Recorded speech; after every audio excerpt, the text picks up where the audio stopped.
말씀 요한복음 8장 48절로 59절 말씀까지 보시겠습니다. 신약 성경 159쪽에 있습니다.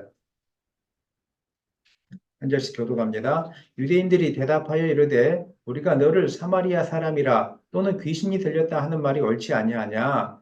예수께서 대답하시되 나는 귀신 들린 것이 아니라 오직 내 아버지를 공경함이거늘 너희가 나를 무시하는도다. 나는 내 영광을 구하지 아니하나 구하고 판단하시는 이가 계시니라. 진실로 진실로 너희에게 이르노니 사람이 내 말을 지키면 영원히 죽음을 보지 아니하리라. 유대인들이 이르되 지금 내가 귀신 들린 줄 아노라. 아브라함과 선지자들도 죽었거늘 내 말을 사람이 내 말을 지키면 영원히 죽음을 맛보지 아니하리라 하니 너는 이미 죽은 우리 조상 아브라함보다 크냐 또 선지자들도 죽었거늘 너는 너를 누구라 하느냐. 예수께서 대답하시되 내가 내게 영광을 돌리면 내 영광이 아무것도 아니거니와 내게 영광을 돌리시는 이는 내 아버지시니 곧 너희가 너희 하나님이라 칭하는 그이시라. 너희는 그를 알지 못하되 나는 아노니 만일 내가 알지 못한다 하면 나도 너희같이 거짓말쟁이가 되리라. 나는 그를 알고 또 그의 말씀을 지키노라. 너희 조상 아브라함은 나이 때 볼 것을 즐거워하다가 보고 기뻐하였느니라. 유대인들이 이르되 내가 아직 50세도 못 되었는데 아브라함을 보았느냐. 예수께서 이르시되 진실로 진실로 너희에게 이르노니 아브라함이 나기 전부터 내가 있느니라 하시니 그들이 돌을 들어 치려 하거늘 예수께서 숨어 성전에서 나가시니라. 아멘. 하나님 말씀 제목 다 같이 읽겠습니다. 숨어 성전에서 나가시니라. 지난 시간에 우리는 누가 참된 믿음을 소유하고 있는 사람인가에 대해서 배웠습니다. 참된 믿음은 하나님께 속한 자이고 하나님의 음성을 듣고 하나님 말씀에 철저히 순종하는 사람이 참된 믿음을 소유한 사람입니다. 반대로 거짓된 믿음을 소유한 사람은 마귀에게 속한 사람이고 하나님 말씀을 깨닫지도 못하고 듣지도 못하고 순종하지도 못하고 불순종하는 사람을 마귀에 속한 자이고 거짓된 믿음이다. 이렇게 우리가 말씀을 드렸습니다. 예수님은 자신이 메시아라고 선언하니까 이 사실을 믿지 않는 바리새인들과 설전을 벌이깁니다. 바리새인들을 믿지 않으니까요. 그래서 예수님은 그들을 향하여 이렇게 말씀했습니다. 4절 읽겠습니다. 너희는 너희 아비 마귀에게서 났으니 너희 아비의 욕심대로 너희도 행하고자 하느니라. 바리새인들은 유대인의 종교 지도자였기 때문에 나름대로 좀 품위가 있었고 사람들에게 신망을 받는 자리 아니었겠습니까? 그래서 자기들은 하나님의 아들이라고 믿고 있었고 하나님의 자손이라고 믿고 있었는데 메시아이신 예수님이 오셔서 너는 마귀에게 속한 자다. 이러니까 자존심이 상하겠습니까? 안 상하겠습니까? 상하죠. 상한 법이에요. 누구든지 그렇습니다. 자기가 가짜라는 걸 아는데 가짜라고 드러나면 이제 분노하고 흥분하게 됐습니다. 사기꾼이 교회당에 들어오는 경우들이 있거든요. 사기꾼들이 와가지고 멀리 숨어 다니다가 어느 날 갑자기 사기꾼인 것이 들통나면 아니다고 하면서 막 화를 내는 것처럼 우리도 마찬가지입니다. 하나님 앞에 서면 이 믿음이 가짜인지 진짜인지 판가름 납니다. 제가 여러분에게 진짜인지 가짜인지를 말할 수 없습니다. 그래서 최선을 다해서 주님을 섬겨야 됩니다. 여러분의 믿음이 헛된 믿음이 되지 않기를 원합니다. 마귀에게 속한 믿음이 아니라 하나님께 속한 믿음이 되기를 간절히 소망합니다. 가짜라는 사실이 드러나니까 이제 인신공격을 하기 시작합니다. 48절 읽겠습니다. 유대인들이 대답하여 이르되 우리가 너를 사마리아 사람이라 또는 귀신이 들렸다 하는 말이 옳지 않냐. 너무 화가 나니까 너 사마리아 사람 아니냐. 그 당시에 사마리아 사람이라고 하면은 욕을 하는 거예요. 아주 심한 욕입니다. 혼혈 민족이었고 하나님의 말씀을 떠난 민족이라고 생각했기 때문에 같은 자손이었지만 그래서 사마리아 사람이다 그러면은 욕을 하는 거예요. 최대한 욕을 하는 거예요. 지금 예수님을 향해서. 또는 귀신이 들렸다. 이게 무슨 말입니까? 그 당시에는 귀신이 들렸다 하면 정신적으로 이상이 온 사람들. 그러니까 너가 한마디로 이야기하면 정신병자구나. 이렇게 예수님에 대해서 비난하는 것이죠. 가짜들은 항상 그래요. 이렇게 말씀을 안 듣고 비난하고. 하지만 진짜들은 자기 자신에 대해서 책망하는 말씀이 떨어지면 흥분하지 않습니다. 나의 부족함을 깨닫고 내가 열심히 내 부족하구나 이걸 깨달아요. 애들도 마찬가지죠. 우리가 이제 애들뿐만 아니라 우리가 덜 성숙했을 때는 나에 대해서 누군가가 무엇을 지적해 주면 못 견딥니다. 내가 그런 적이 없다 그러고 왜 당신 나를 그렇게 생각하냐고. 하지만 우리가 성숙하면은 누군가가 나에게 지적하면은 내가 또 부족한 면이 있었는갑다 이렇게 생각하면서 겸손하게 엎드리고 내가 나를 변화시키려고 하는 이런 겸손함이 있게 되는 것입니다. 여러분의 믿음뿐만 아니라 성령을 통해서 인격까지 성숙하기를 원합니다. 그래서 여러분이 있는 곳에 모든 사람들이 여러분 때문에 평안함을 누리기를 간절히 축원합니다. 이렇게 예수님을 비난하는 바리새인들을 향해서 주님은 이렇게 말씀하십니다. 49절 읽겠습니다. 예수께서 대답하시되 나는 귀신 들린 것이 아니라 오직 내 아버지를 공경함이거늘 너희가 나를 무시하는도다. 예수님은 나는 귀신 들린 것이 아니다. 나는 아버지를 공경하기 때문에 이렇게 너희에게 지금 말하고 있는 것이다. 이렇게 얘기하고 있습니다. 공경하기 때문에 말한다. 이게 무슨 말입니까? 공경하면은 말씀을 듣고 순종하게 되어 있습니다. 부모님을 공경한다. 입술로만 공경하고 행위로는 공경하지 않는 사람들은 아, 아버님 제가 시킨 대로 다 하겠습니다 하면서도 뒤에 가면 하지 않고 있습니다. 너 설거지 좀 할래? 예, 알겠습니다. 말은 잘해요. 그런데 뒤에 가면 1시간이 지나도 2시간이 지나도 설거지 안 해요. 이러면 공경한 겁니까? 공경하지 않는 겁니까? 공경하지 않는 거죠. 또 내가 하기 싫은 것들이 있단 말이에요. 사람들 앞에 가서 뭐 도와줘라 뭐 여러 가지 있겠죠. 부모님 부탁을 해. 너 좀 이렇게 좀 하기 싫은 거지만 해라. 부모님을 공경하는 아이라면은 말을 듣겠습니까? 안 듣겠습니까? 하기 싫어도 듣지요. 부끄러울지라도 듣지요. 근데 부모님을 공경하지 않으면 아, 나 그걸 못하겠다고 하는 거죠. 내가 하고 싶은 대로 하겠다고 하는 거죠. 오늘 주님이 나는 귀신 들린 것이 아니고 내 아버지를 공경한다는 말은 지금 내가 하는 사역이나 행동은 예수님의 뜻대로 하는 것이 아니라 아버지의 말씀을 듣고 아버지가 시키는 대로 하고 있다.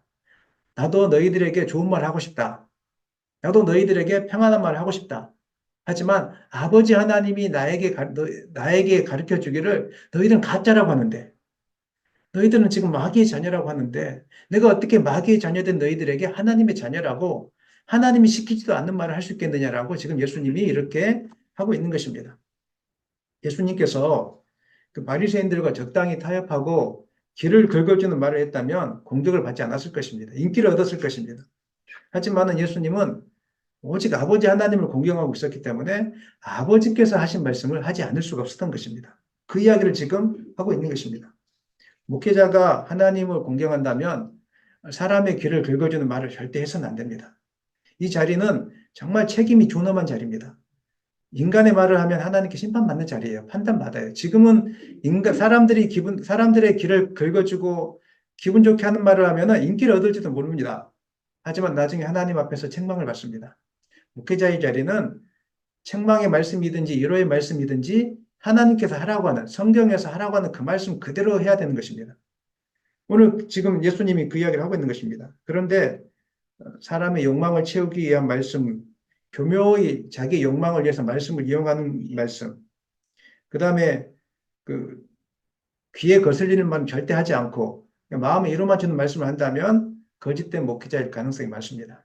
목회자는 귀에 거슬리고 때로는 마음을 아프게 할 수도 있고 속상해 할 수 있지만 성경에서 그렇게 말하고 있기 때문에 말할 수 없는, 말을 해야 되는 그런 자리라는 것을 여러분 기억해 주셨으면 좋겠습니다. 인간적으로 저를 바라보지 마시고 적어도 제가 강대상에 섰을 때는 이 말씀은 하나님께 기도하고 성경에서 말하는 말씀을 그대로 해주는 거니까 여러분이 이 말씀을 들을 때 혹시 마음이 불편함이 느껴진다면 아, 내가 지금 모자란 부분이구나 이렇게 생각하셔야지 아, 난 이 교회를 떠나버릴 거야 이렇게 한다면은 하나님을 공경한 사람이 아닐 가능성이 많다는 것을 이렇게 이야기해 주고 있는 것입니다. 복음도 마찬가지입니다. 우리가 복음을 전할 때 사람의 귀에 좋게 전해서는 안 됩니다. 복음을 전한다는 것은 용기도 필요하고 때로는 사람들 앞에 부끄러운 일이기도 하고 책망받는 일일 수 있습니다. 성경을 자세히 살펴보면 아시겠지만 복음을 전할 때 책망을 받고 야단받는 일이 많았습니다. 하지만 하나님이 하신 말씀이니까 이게 진리니까 사도들과 제자들은 전하지 않을 수가 없었다는 것입니다. 그리고 전하고 나서 기쁨으로 여겼다. 성령이 충만했다. 이렇게 이야기하고 있습니다. 사람들에게 가르쳐 줘야 됩니다. 이 세상 사람들이 불행한 원인은 돈 때문이 아니고 건강하지 않기 때문이 아니라 근본적인 원인은 죄 때문에 하나님과 우리 사이가 갈라져 있었다. 이것이 불행의 근원이다. 이 죄를 해결하지 않으면 사탄에게 매여 살다가 늘 불행하게 산다. 그 다음에 이 죄를 해결하는 방법은 하나님과 관계가 회복되는 방법은 오직 진리이신 하나님이 주신 방법, 예수를 믿고 영생을 얻는 방법밖에 없다. 듣기 싫어도 이야기를 반복적으로 해줘야 됩니다. 사람들에게 좋은 말을 하면서 아닌 성경에 기록되지 않는 말을 하면서 교회로 끌어모으는 것은 그것은 옳지 않는 것입니다. 물론 초신자들을 초청하기 위해서 뭐 다양한 방법을 쓸 수 있겠지만 초청한 이상은 우리가 분명하게 우리는 다 죄 가운데 있는 저주 가운데 있는 죄의 저주 가운데 있는 백성이라는 걸 깨닫게 해주고 그 다음에 죄를 멀리하는 삶을 살아야 되고 예수께로 와야 된다는 것을 우리가 들려줘야 되는 것입니다. 부끄러워하지 말고 이 복음을 증거하는 여러분 되시기를 간절히 축원합니다. 사도 바울은 이렇게 이야기했습니다.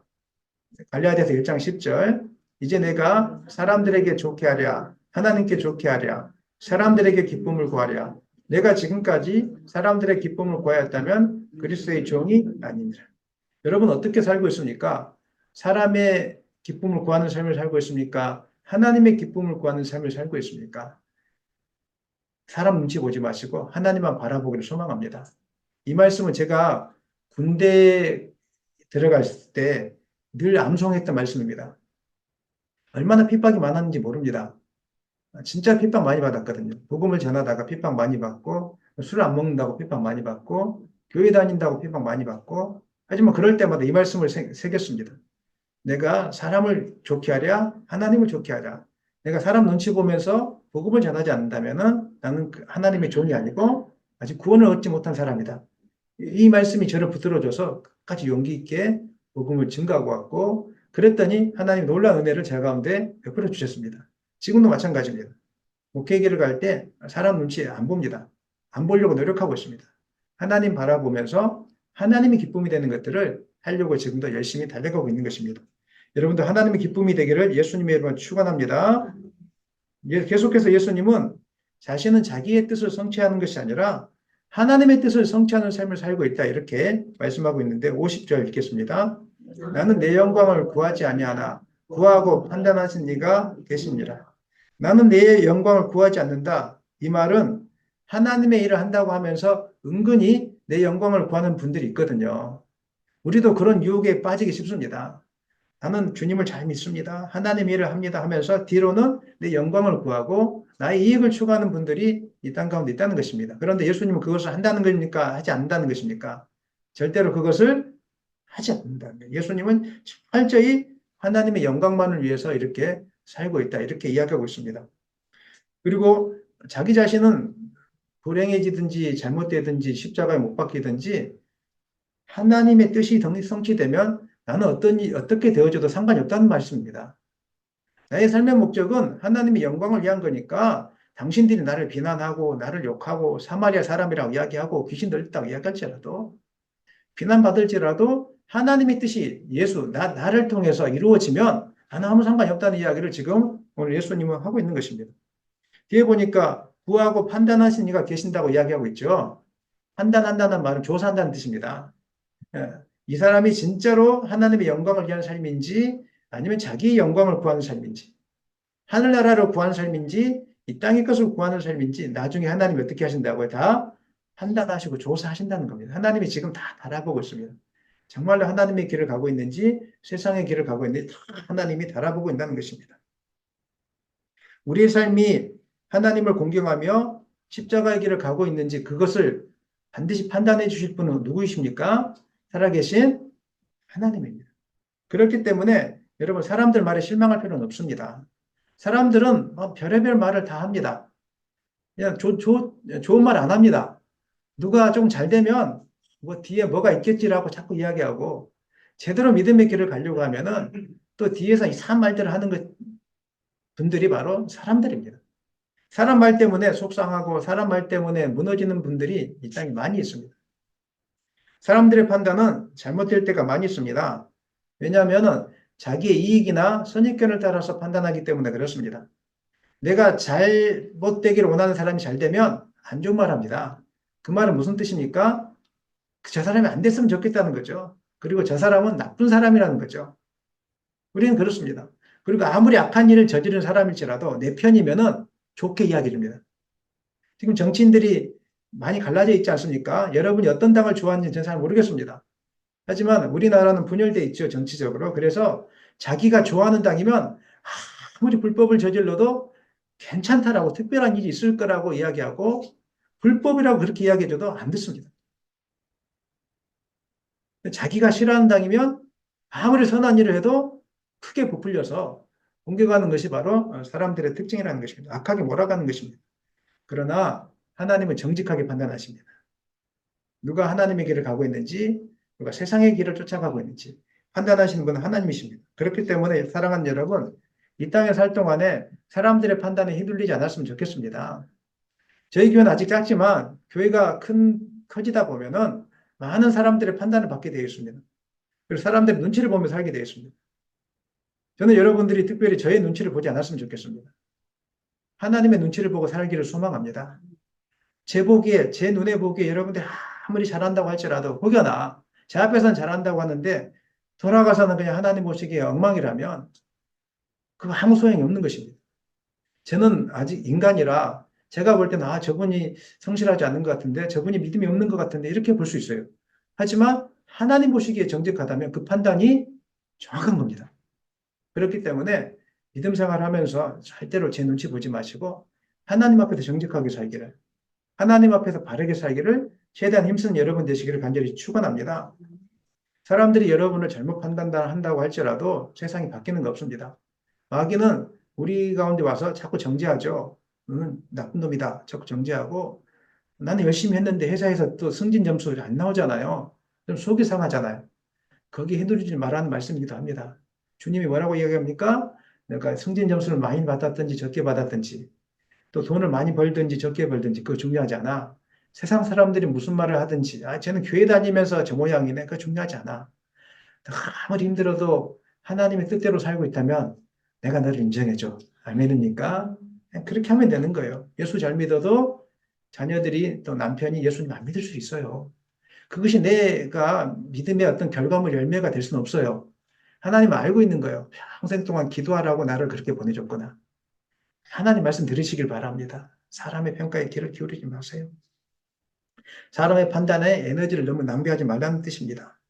우리는 주님이 나를 기억해 주면 그걸로 족하는 것입니다. 주님이 나를 기억해 주면 족한 거예요. 누가 이렇게 세종시의 작은 교회 하고 있는 목회자를 기억해 주겠어요? 주님이 나를 기억해 주면 되는 거예요. 그렇게 살 수 있기를 예수님 이름으로 축원합니다. 빌립보서 1장 20절로 21절에는 세상을 살아가는 목적이 나의 영광이 아니라 하나님의 영광을 위해 사는 사람이 어떤 고백을 하는지를 기록하고 있는데 빌립보서 1장 20절로 21절 읽겠습니다. 나의 간절한 기대와 소망을 따라 아무 일에든지 부끄러워하지 아니하고 지금도 전과 같이 온전히 담대하여 살든지 죽든지 내 몸에서 그리스도가 존귀하게 되게 하려 하나니 21절 읽어보겠습니다. 이는 내게 사는 것이 그리스도니 죽는 것도 유익하니. 바울의 고백인데요. 하나님의 영광을 위해 사는 사람은 나의 헌신과 수고를 통해서 내가 모욕을 당할지라도 주님의 이름이 온 세상 가운데 알려지고 높임을 받았다면 그것으로 만족하는 겁니다. 오늘 여러분이 교회당을 향한 발걸음이 또는 세상 사람들에게 혹은 또 가정에 그렇지 않게 보일지라도 여러분의 발걸음을 통해서 주님의 이름의 영광을 받았다면 여러분 족한 삶을 살고 있는 것입니다. 오늘 그 이야기를 하고 있는 것입니다. 절대로 세상이 평가하는 것에 귀를 기울이지 않았으면 좋겠습니다. 무욕과 조롱한다고 할지라도 오직 예수를 위해서 사나 죽으나 예수를 위해서 살아가기를 간절히 축원합니다. 예수님은 바리새인들의 말에 아랑곳하지 않고 다시 한번 하나님이 주신 예수님에게 하나님이 주신 그 진리의 말씀 아버지를 공경했기 때문에 아버지께서 하신 말씀을 분명하게 선언하십니다. 51절입니다. 진실로 진실로 너희에게 이르노니 사람이 내 말을 지키면 영원히 죽음을 보지 아니하리라. 아멘. 이 말씀을 믿으십니까? 진실로 진실로 이 말씀이 진리라는 겁니다. 어떤 말씀입니까? 내 말을 지키면 영원히 죽음을 보지 않는다. 영원히 죽음을 보지 않는다는 것은 육체적인 죽음이 아니라 둘째 사망, 지옥에 떨어지지 않는다는 이야기를 지금 하고 있는 것입니다. 예수님께서 이 말씀을 줄곧 선포했던 말씀입니다. 요한복음 8장 26절 보니까 나를 보내신 이가 참되심에 내가 그에게 들은 그것을 세상에 말하노라 이렇게 하면서 이야기를 계속 해왔었습니다. 이게 진짜라는 것입니다. 세상 사람들이 아무리 부인해도 지구가 자전하는 이상 해가 동쪽에 떠서 서쪽으로 지는 것은 불변의 진리입니까? 아닙니까? 불변의 진리 아니겠습니까? 누가 그것이 아니라고 이야기해도 지구가 네모났다고 이야기해도 지구는 어떻습니까? 네모났습니까? 둥굽니까? 둥근 것은 불변의 진리 아니겠습니까? 예수를 믿어 구원에 이른다는 것은 불변의 진리입니다. 사람들이 뭐라고 할지라도 이것은 절대 변하지 않는 하나님이 이 세상 가운데 있는 인간들이 구원받을 수 있는 유일한 방법은 오직 예수를 믿는 길밖에 없습니다. 다른 이로서는 구원을 얻을 방법이 우리 가운데 존재하지 않습니다. 개인적인 노력을 많이 한다고 되어지는 것이 아닙니다. 오직 예수를 신실하게 믿을 때 예수를 믿는다는 것이 무엇입니까? 교회 대학에 나와서 예배 드린다? 한 10% 정도 될 수 있습니다. 그다음 뭐 착한 일을 한다? 그것도 한 10% 정도 될 수 있습니다. 하지만 우리가 입술로 주여 하는 것이 예수를 믿는 것이 아닙니다. 진짜 예수를 믿는 것은 행위로 나타나게 되어 있습니다. 내가 예수를 진짜로 믿는다면은 예배 생활을 잘 하겠습니까? 안 하겠습니까? 하겠죠. 그다음 복음 전도를 하겠습니까? 안 하겠습니까? 하겠죠. 그럼 기도를 열심히 하겠습니까? 안 하겠습니까? 하겠죠. 안 믿어지니까 못 하는 거예요. 믿어지면 하는 거예요. 믿어지면 하는 거예요. 여러분들은 세상 사람들의 말을 듣고 있습니까? 하나님의 말씀을 듣고 있습니까? 세상 사람들 말 듣지 마시고 성경 말씀을 믿기를 소망합니다. 믿어지면 따라가게 돼 있어요. 믿어진 만큼 따라가는 거예요. 예수님께서 사람이 내 말을 지키면 영원히 죽음을 보지 않는다고 하니까 또 유대인들, 특별히 바리새인들이 당황스러워합니다. 이 사람들은 영적인 눈과 귀가 열리지 않았기 때문에 말씀이 뭔 말인지 모릅니다. 그래서 이렇게 이야기하죠. 52절 읽겠습니다. 유대인들이 이르되 지금 내가 귀신 들린 줄 아노라. 아브라함과 선지자들도 죽었거늘 내 말은 사람이 내 말을 지키면 영원히 죽음을 맛보지 아니하리라 하니 네가 지금 귀신 들린 것 같다. 말도 안 되는 소리를 하는 것 같다. 믿음의 조상 아브라함도 큰 능력을 지닌 선지자들도 다 죽었는데 네가 뭐라고 지금 그런 이야기를 헛소리를 하느냐 이렇게 이야기합니다. 예수님은 영적인 이야기를 하고 있지 않습니까 지금. 둘째 사망이 이르지 않는다. 그리고 사단의 노예가 되지 않는다. 이 영적인 이야기를 계속 이해하는데 못 알아먹어요. 육적으로 그걸 받아들이는 거예요. 교회당에 많은 사람들이 있지만 말씀을 들을 때 이 말씀이 들려지지 않는 이유는 이 이유 때문에 그렇습니다. 하나님의 말씀을 육적인 말씀으로만 자꾸 들으려고 하기 때문에 이해가 안 되는 거예요. 영적인 경험도 없고 천국에 대한 생각도 안 해보고 이 땅만 바라보는데 이 영적인 말씀 하면은 힘이 없죠. 졸리죠. 괴롭죠. 안 들려지니까 나하고 상관없는 것 같으니까. 여러분도 한번 생각해 보십시오. 여러분이 예를 들어서 무슨 운동을 좋아한다고 하십시오. 거기에 관심 있으면 운동에 대한 이야기를 하면 하겠습니까? 좋아하지 않겠습니까? 눈이 번쩍 뜨이겠죠. 또 건강에 대한 관심 있는 분들은 어떻겠습니까? 건강에 대한 이야기, 무슨 보약에 대한 이야기하면 눈이 번쩍 뜨이겠죠. 근데 운동에 전혀 관심 없는 사람에게 운동을 열심히 해야 됩니다 하면 그 사람이 듣겠습니까? 안 듣겠습니까? 뭔 소리야? 이렇게 할 겁니다. 진짜 그래요, 실제로. 그리고 이제 건강에 대해 관심 없는 사람에게 건강 이야기 주면, 그거 소용없다고, 나 그렇지 않아도 산다고 막, 이래요. 그러니까 막 싸우기도 하더라고, 보니까.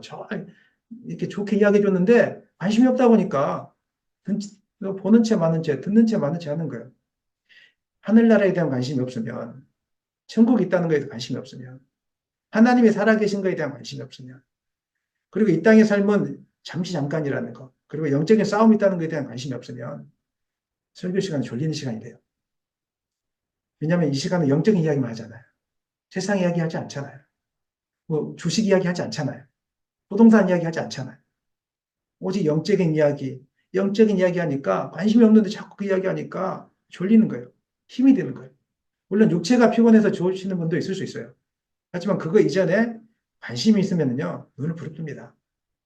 여러분, 제가 여러분 아이들 서울대 쉽게 보내는 방법 가르쳐 주시면 어떻게 하겠습니까? 눈을 부릅뜨고 그거 하나 얻어가려고 할 거예요. 이런 거예요. 관심의 문제이지 육체의 문제가 아니에요. 그 이야기를 하고 있는 거예요. 바리새인들이 예수님이 말씀에 알아먹지 못하는 이유가 두 가지 있는데 신령한 진리를 깨닫지 못하는 이유가 두 가지가 있는데 처음부터 안 믿으려고 했기 때문에 30살밖에 안 되는 그 젊은 청년이 와가지고 자꾸 하나님이 보내신 메시아라고 이야기하고 자기 아버지가 하나님이라고 이야기하고 근데 기적을 행해도 안 믿으려고 했기 때문에 못 보는 거예요. 못 듣는 거예요. 오늘 제가 전하는 말씀을 안 믿으려고 하면은요, 안 들려집니다. 믿으려고 하면은 다 들려져요. 너무 생생하게 들려져요. 이 믿으려고 하면은요, 생생하게 들려집니다. 아무렇지도 않은 말인데 이 말씀이 막 나의 말씀 같고, 나를 향한 말씀 같고, 나를 살리기 위한 말씀 같고, 생생하게 들려져요. 세상 사람들은요, 예수를 생각할 때 그냥 좋은 선생님 혹은 사랑의 사도 이 정도로만 믿기를 원하고 있지 예수를 구원자라고 믿기를 원하고 있지 않습니다. 우리도 마찬가지입니다. 예수를 생각할 때 좋은 선생님, 좋은 말을 해주는 사람 이렇게 하면 아무 능력이 나타나지 않는 거예요. 두 번째는 하나님의 말씀이 안 들려지는 이유는 우리의 관심이 세상 가운데만 있기 때문에 그래요. 전혀 영적인데 우리가 천국에 대한 것이 전혀 관심이 없는 거예요. 그래서 세상의 부와 권세를 누리는 것만 관심이 있었기 때문에 이 바리새인들, 제사장들이 어떻게 했습니까? 하나님의 성전을 장사를 하는 소굴로 만들었지 않습니까? 하나님이 함께하는 이 거룩한 교회당을 우리가 그냥 아무 능력이 없는 교회당으로 만들어갈 수 있다는 거예요. 세상 이야기나 하고 그냥 교제하는 모임으로 우리가 만들어갈 수 있다는 것입니다. 사람들이 제가 보니까 사람들이 처음에 교회를 열심히 다녀요. 근데 시간이 지나면서 신앙도 사라지고 믿음도 저버리는 경우가 있어요. 저는 많이 봤습니다. 제가 선교단체에서 청년 때 활동을 했었는데 참 안타까운 소식이 있어요. 적어도 선교단체에서 헌신하고 거기서 뭐 순장을 하고 했다면은 믿음을 저버리는 게 정상입니까? 믿음을 지키는 게 정상입니까? 지키는 게 정상이잖아요. 근데 나중에 한 20년, 30년 지나서 보니까 믿음을 저버렸대요. 마음이 안타까워. 제가 또 같이 케어했던 청년들이 있거든요. 근데 한 20년 지나고 나니까 믿음을 저버리는 청년들이 있어요. 같이 다닐 때는 막 믿음이 있는 것처럼 저한테 보였는데 지나고 나니까 믿음 다 잊어버렸어요. 왜 그런 것 같습니까? 그의 관심이 세상에 있기 때문에 그런 거예요. 세상을 살다 보면 안 되는 일이 많겠습니까? 되는 일이 많겠습니까? 안 되는 일이 많죠. 안 되는 일이 많을 때 자기 힘으로 해결하려고 막 하다가 결국은 하나님 부인한 단계까지 가는 거예요. 처음부터 믿음이 없었던 거예요. 그 사람은 처음부터 믿음이 없었던 거예요. 그냥 남들이 같이 가니까 어울려서 그냥 막 그냥 그것이 그곳에 속해 있을 때만 믿음이 있는 것처럼 보였지 막상 혼자 떨어지니까 실제로는 뿌리가 없으니까 흔들려서 넘어졌다는 거예요. 교회도 마찬가지입니다. 공동체 안에 있을 때 장로님 직분도 받고 권사님 직분도 받으니까 이 공동체 안에 있을 때는 믿음이 있는 것처럼 보여요. 대표 기도도 하고 하니까. 진짜 믿음은 언제 있냐면 혼자 외로운 광야 속에 있을 때 믿음이 진짜인지 가짜인지가 판가름 나는 거예요. 혼자 외로운 광야에 있을 때 믿음이 흔들리거나 아니면 다른 세상의 말을 듣고 간다면 믿음은 아직 뿌리가 내리지 않는 믿음. 이 가능성이 많다는 것입니다. 사랑하는 여러분, 그러나 우리 또한, 저 또한 흔들릴 때가 많이 있습니다. 목회자라고 해서 흔들리지 않겠습니까? 이 세상에 있는 많은 목사님들이 흔들리지 않았다면 세상의 교회가 욕을 얻어먹지 않았겠죠. 흔들리니까 욕을 얻어먹는 거예요. 처음에는 믿음의 뿌리를 내렸는지 모르겠지만 마귀가 와서 다 그걸 캐내가고 있죠. 흔들려 버려요. 돌짝밭에 뿌린 씨앗처럼. 사람들이 많이 모여 있으니까 자기의 믿음이 대단한 것처럼 목사님도 착각하고 있었겠죠. 사람들이 아멘 아멘 해주고 따라오니까 나는 하나님께 쓰임 받는 사람이라고 착각했겠죠. 그러다가 유혹에 욕심이 넘어져요. 다윗처럼. 다윗이 자기는 대단한 왕이라고 생각했겠죠. 그 하나님의 역사가 컸으니까. 그러다가 한순간 넘어지지 않습니까? 그렇기 때문에 자기의 믿음을 자만하지 마시고 끝까지 채찍질하면서 겸손하게 깨어서 기도하기를 소망합니다. 나 오늘 예배 한번 빠지면 나의 믿음은 끝장나는 거야. 이 정도 정신이 있어야 돼요. 내가 오늘 기도에 한번 빠지면 이번 주 예배 끝장나는 거야. 이런 정신이 있어야 돼요.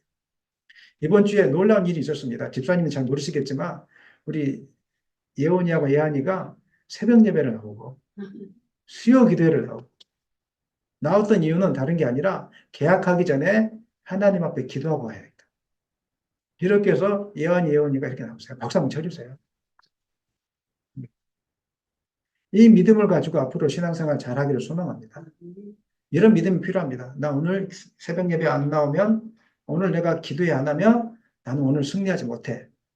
나는 꼭 붙잡아야 돼. 나는 연약해. 주님, 나는 연약합니다. 나는 부족합니다. 그래서 주님이 필요합니다. 한없는 하나님 은혜가 필요합니다. 이런 고백으로 신앙생활 하기를 예수님의 이름으로 축원합니다. 53절 하반절에서 예수님 53절에서 이렇게 이야기하죠. 읽어보겠습니다. 우리 조상 아브라함보다 크냐? 또 선지자들도 죽었거늘 너는 너를 누구라 하느냐? 너는 너를 누구려 하느냐고 자꾸 이렇게 물어보는 거예요. 그러니까 예수님께서 반복해서 이야기합니다. 54절 말씀 읽겠습니다. 54절. 예수께서 대답하시되 내가 내게 영광을 돌리면 내 영광이 아무것도 아니거니와 내게 영광을 돌리시는 이는 내 아버지니 곧 너희가 너희 하나님이라 칭하는 그이시니라. 예수 한마디로 이야기하면 나는 메시아다. 하나님이 보낸 메시아가 맞다라고 다시 선언하는 것입니다.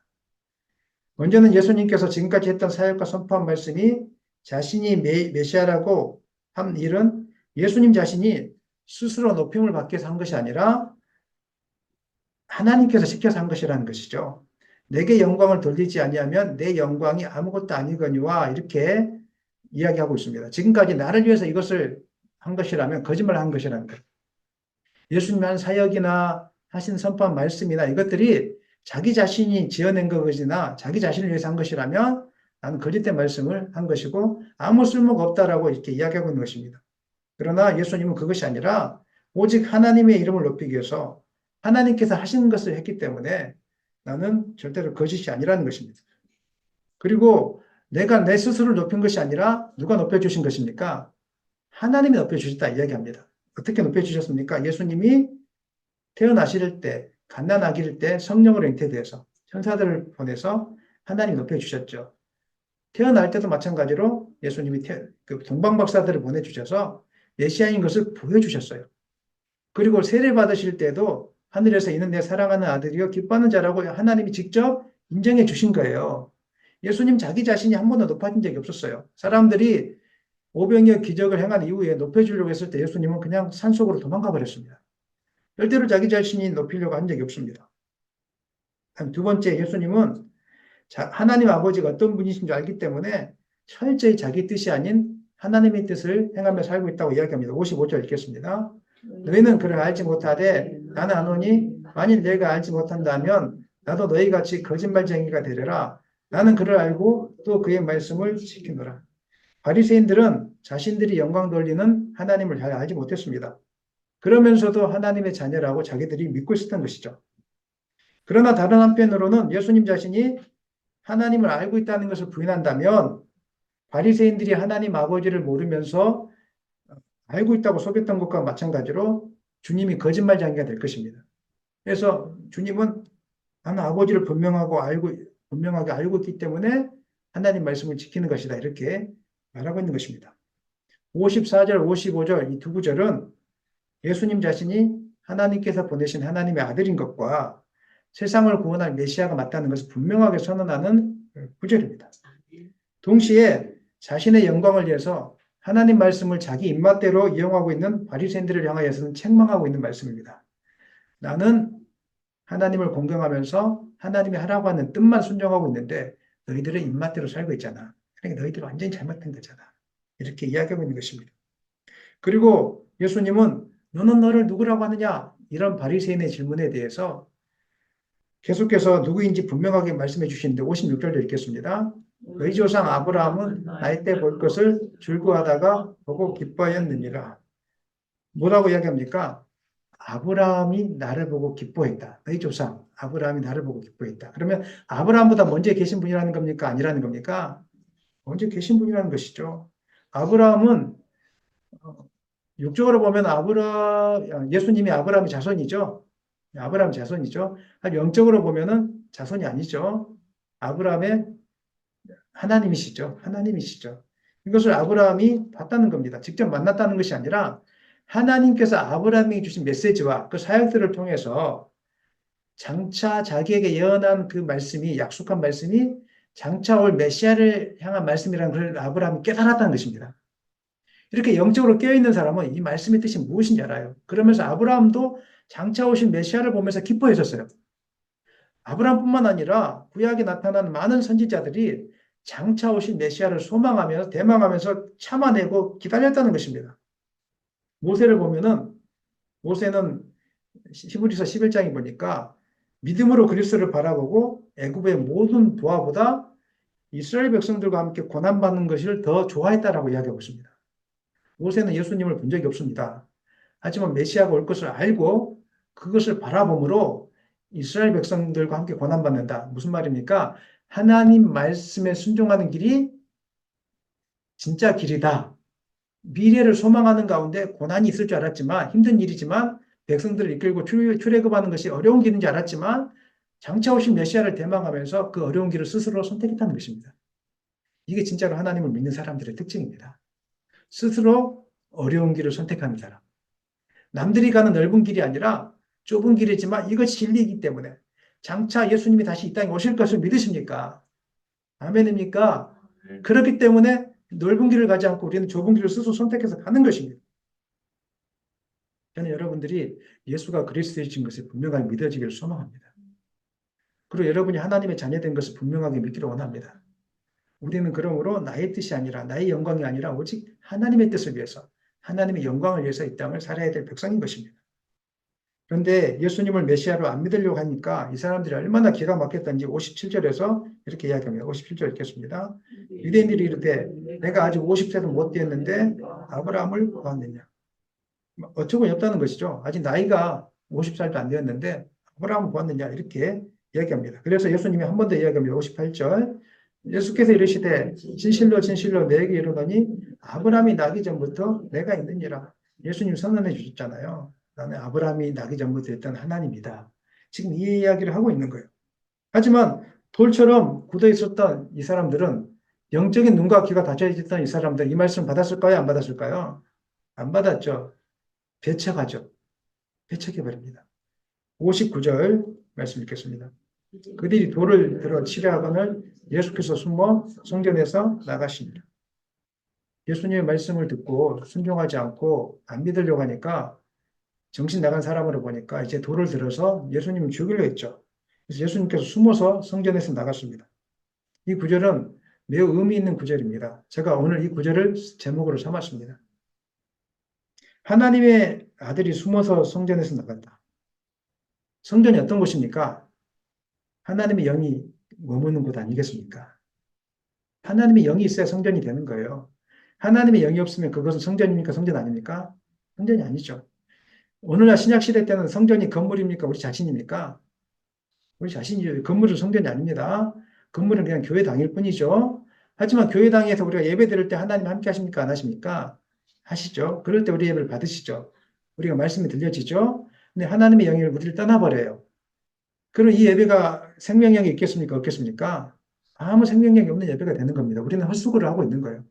그냥 우리의 만족을 위해서 그냥 그 시간을 그냥 때우고 있는 것과 다를 바가 없는 것입니다. 더 중요한 것은 신약 시대 때 성전이 우리 가운데 성령은 함께 하시지만 예수의 영이 떠나버린다는 이야기를 하고 있어요, 지금. 그래서 구약 계시록에 보면은 촛대를 옮겨버리겠다. 하나님의 성령이 떠나가겠다. 이야기를 경고의 말씀으로. 성경을 볼 때는 있는 그대로 다 우리가 받아들여야 됩니다. 어떤 분이 이렇게 이야기했어요. 예수의 영이 떠난다고 하니까 아니 성경은 하나님이 영원토록 함께 하신다고 했는데 떠난다니요. 성경은 두 가지를 다 이야기하고 있습니다. 성령, 예수를 믿을 때 하나님의 자녀로서 성령이 세상 끝날까지 함께 하신다는 말씀도 있지만 반대로 계시록이나 이런 말씀을 보면은 성령이 그냥 우리를 떠난다는 이야기도 있어요. 그래서 우리가 경계하면서 이 두 가지를 다 같이 받아들여야 됩니다. 아멘입니까? 성경은 믿음으로 구원을 받는다는 이야기도 있지만 행위로서 믿음을 나타내 보이라는 말씀도 있는 것입니다.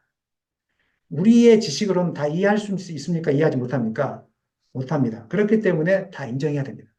믿음으로 구원받는 거 맞고 행위로서도 믿음을 증명하는 것도 맞고 예수의 영이 우리 가운데 성령이 충만하게 임하는 것도 맞고 우리가 죄를 범하면 떠나는 것도 맞고 이것을 과학적으로 논리적으로 우리가 다 이해할 수 없습니다. 하지만 성경에서 말하는 것은 무조건 인정하고 가는 것이 성경을 제대로 인정하는 것입니다. 이거를 막 바늘에 실을 끼우듯이 막 이렇게 짜맞추려고 하면은 꼬입니다. 꼬여.